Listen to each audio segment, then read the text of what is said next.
दोस्तों, स्वागत है आप सभी का टीचनेट स्टडी विद अस में। आज की इस वीडियो में हम हजारी प्रसाद द्विवेदी कृत वाण भट्ट की आत्मकथा उपन्यास पर चर्चा करेंगे। हजारी प्रसाद द्विवेदी ने हिंदी में ऐतिहासिक उपन्यासों को एक नई ऊंचाई दी।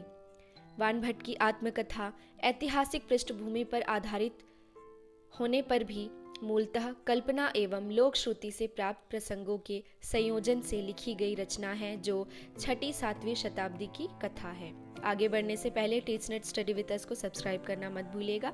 साथ ही बेल आइकन को भी प्रेस कर दीजिए ताकि आने वाली सभी वीडियोस की जानकारी आपको मिलती रहे। और वीडियो ज़्यादा लंबी नहीं होने वाली है, तो बिना स्किप किए अंत तक ज़रूर बने रहिएगा। वीडियो पसंद आती है तो लाइक और शेयर करना मत भूलिएगा। चलिए अब आगे बढ़ते हैं। वाण भट्ट की आत्मकथा।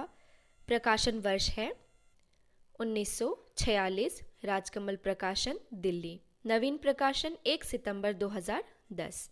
उपन्यासकार हजारी प्रसाद द्विवेदी जी का जन्म 19 अगस्त 1907 उत्तर प्रदेश के बलिया जिले में।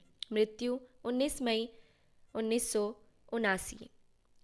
1957 में पद्म भूषण की उपाधि, 1973 में आलोक पर्व निबंध संग्रह के लिए साहित्य अकादमी पुरस्कार। इनके अन्य उपन्यास है चारू चंद्रलेख, पुनर्नवा, अनाम दास का पोथा। वाण भट्ट की आत्मकथा में कवि वाण भट्ट के जीवन का आधार लेकर राजा हर्षवर्धन के समय की सामाजिक, सांस्कृतिक एवं राजनीतिक स्थितियों का चित्रण किया गया है। नारी सम्मान की रक्षा का भाव इस उपन्यास का मूल केंद्र है। साथ ही उपन्यास के माध्यम से लेखक यह कहना चाहता है कि नारी के प्रति सम्मान का भाव रखो, नारी की गरिमा को समझो, नारी की वासना पूर्ति का साधन मात्र न बनकर उसके प्रति पवित्र एवं उदात्त भाव अपने मन में रखो। वाण भट्ट ने उपन्यास में कई स्थानों पर यह कहा है कि नारी शरीर देव मंदिर की भांति पवित्र है। वाण भट्ट की आत्मकथा हर्षकालीन सभ्यता एवं संस्कृति का जीवंत दस्तावेज है। उपन्यास में 7वीं-8वीं शताब्दी के भारत में दूषित प्रवृत्तियां पनप रही थी, उनका उपन्यासकार ने यथार्थ चित्रण किया है। साथ ही यह भी कहा है कि जनसाधारण को सुधारने का कार्य केवल राजा पर ही नहीं छोड़ देना चाहिए, बल्कि राष्ट्र को सर्वोपरि समझकर स्वयं इन सुधारों को पूर्ण करने के लिए अपनी शक्ति का प्रयोग करना चाहिए। राष्ट्र संकट आने पर परस्पर एकजुट होकर राष्ट्र सेवा में त्याग एवं बलिदान के लिए तत्पर रहना चाहिए। यह आत्मकथा के रूप में लिखा गया हिंदी का पहला ऐतिहासिक उपन्यास है। नामवर सिंह ने इस ग्रंथ को प्रेम ग्रंथ सिद्ध किया है। इसके लिए वह प्रेमा पुमर्थो महान के सिद्धांत का सहारा लेते हैं। स्त्री पात्र है निपुणिका यानी न्यूनिया। निपुणिका एक अस्पृश्य जाति की कन्या, जिसका विवाह कांदिक वैश्य के साथ हुआ। विवाह के 1 वर्ष बाद ही वह विधवा हो जाती है। वह वाण भट्ट से प्रेम करती है। इसके अतिरिक्त स्त्री पात्र हैं भट्टिनी, सुचरिता, महामाया। पुरुष पात्र है वाण भट्ट, अघोर भैरव, वीरति, वज्र।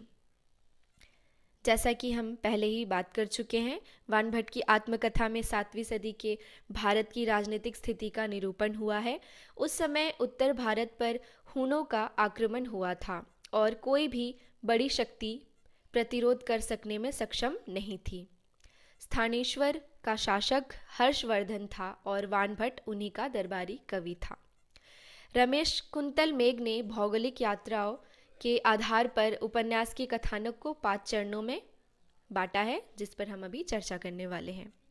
पहला चरण है स्थानेश्वर में वाण भट्ट और निपुणिका की भेंट होती है। इस भेंट में निपुणिका बताती है कि छोटे राजकुल में भट्टिनी बंदिनी है तथा वह किसी तरह उसे वहां से निकाल ले आए। तब बाण स्त्री वेश में राजकुल में जाकर भट्टिनी को ले आता है।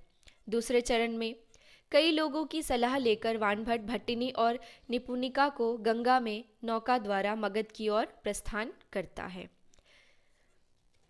चुनार के किले के पास जाकर नौका पर कुछ डाकुओं का आक्रमण होता है। तब भट्टिनी और निपुणिका गंगा में कूद जाती है।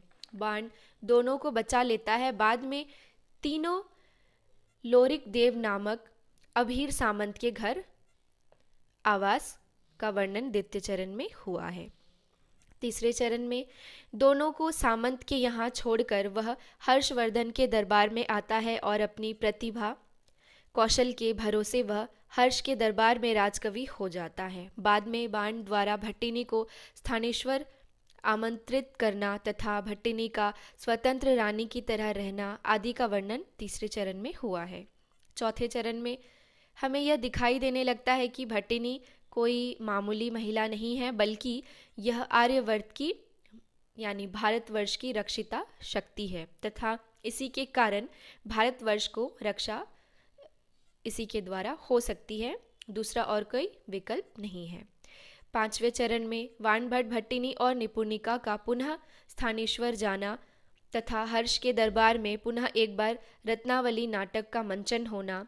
इस नाटक के समापन होने पर मंच पर ही निपुणिका का प्राणांत हो जाता है। अतः बाणभट्ट अपने उद्देश्य की प्राप्ति के लिए तुवर मिलिंद प्रतापी सम्राट की अपहृत पुत्री भट्टिनी को उसके घर छोड़ने चला जाता है। इस वीडियो के अंत में वाणभट्ट की एक पंक्ति है। वाणभट्ट ने इस उपन्यास में जो कहा है, सयारों के स्पर्श से सिंह किशोरी कलुषित नहीं होती और चरित्रहीनों के बीच वास करने से सरस्वती कलंकित नहीं होती। उम्मीद करती हूँ आपको ये वीडियो पसंद आई होगी और आपको इस वीडियो से बहुत सहायता मिलेगी। वीडियो के अंत तक बने रहने के लिए बहुत बहुत धन्यवाद। अगर आपने अभी तक हमारे चैनल को सब्सक्राइब नहीं किया है तो please teach net study with us को सब्सक्राइब कर दीजिए। और हाँ, अगर आपको ये वीडियो पसंद आई है तो लाइक और शेयर करना मत भूलिएगा।